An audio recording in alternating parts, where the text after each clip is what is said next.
जय सिया राम साथियों, आज हम बात करने वाले हैं सास माँ भी है। हाँ, तो हम आगे बढ़ते हैं।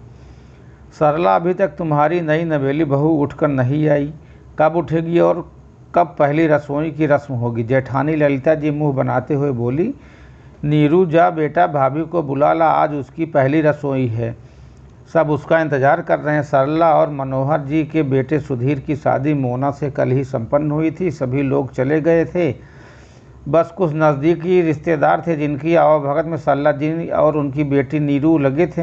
आज मोना की रसोई पूजन था। सुबह के 7 बज गए थे, पर मोना अभी तक अपने कमरे से बाहर नहीं निकली थी। मम्मी, भाई बोल रहा हूँ, भाभी की तबीयत ठीक नहीं है, दवाई खाकर कुछ देर पहले ही सोई हैं।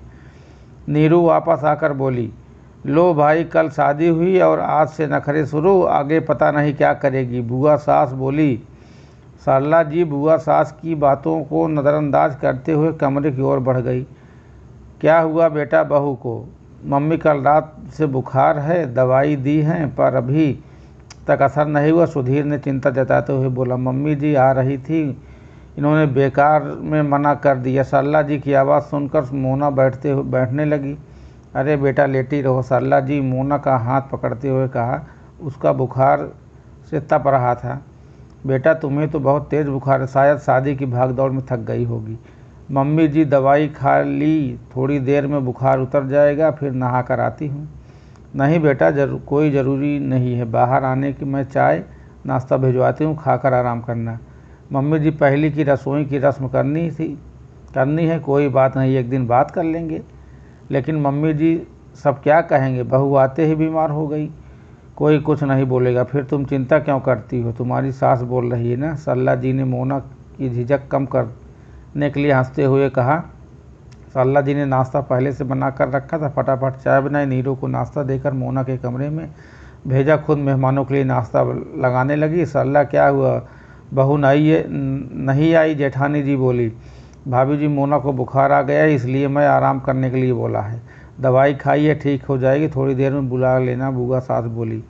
नहीं दीदी, मैंने उसे आज आराम करने के लिए बोला है। लेकिन रसोई पूजन का क्या होगा, ये रस्म तो आज ही करनी थी, बुआ सास तुनक कर बोली। दीदी, एक दिन बात कर लेंगे, तब तक तुम बहू की चाकरी करोगी, इस घर की सदस्य हैं, अब बीमार हैं तो देखभाल हम ही करेंगे। सरला इतनी सरलता से भी अच्छी नहीं, अभी से बहू के नखरे उठाने लगी, बाद में पछताना पड़ेगा, जेठानी जी बोली। दीदी जी, पछताएंगे तो तब जब हम बहू का ख्याल नहीं रखेंगे। आज हम उसकी देखभाल नहीं करेंगे तो कल को उससे कोई उम्मीद भी नहीं लगा सकते। आप बैठिए, मैं आपके लिए चाय नाश्ता लाती हूँ। नई सास बनी हो ना, इसलिए हमारा फ़र्ज़ था समझाना, बाकी तुम्हारी मर्जी। दोनों रसोई से बाहर चली गई। सबको चाय नाश्ता देकर सरला जी अपने कमरे में रिश्तेदारों को देने के लिए उपहार निकालने लगी। सरला बाहर दीदी और भाभी क्या बोल रहे थे और रसोई पूजन नहीं हो रहा? मनोहर जी बोले। हाँ, बहू की तबीयत ठीक नहीं, इसलिए रसोई पूजन आज नहीं होगा। बुआ जी कह रही थी पहली रसोई की रस्म आज ही होनी चाहिए, नहीं तो अपशगुन हो सकता है। आपको क्या लगता है, उन्हें रस्म की चिंता है? नहीं, वो तो देखना चाहती हैं बहू को कुछ बनाना आता है या नहीं, ताकि बाद में 2-4 बातें बताने का मौका मिल जाए। फिर भी दवाई देकर बहू को थोड़ी देर के लिए रसोई में खड़ा कर देती हूँ, अब दोनों ज़िंदगी भर सुनाती रहेंगी। सुनाने दीजिए, लोगों को खुश करने के लिए मैं अपनी बीमार बहू को काम नहीं करा सकती। सरला जी लिफाफे में शगुन के रुपए डालते हुए बोली, जहाँ तुम जैसी सास हो वहाँ कभी सास बहू मनमुटाव नहीं हो सकता। मैं निश्चित हो गया, हमारे घर में शांति कभी भंग नहीं होगी। मनोहर जी सरला का हाथ पकड़ते हुए बोले। दरवाजे के पास खड़े हो सुधीर और नीरू मम्मी की पापा की बातें सुन रहे थे। दोनों दौड़कर सरला जी के पास आए।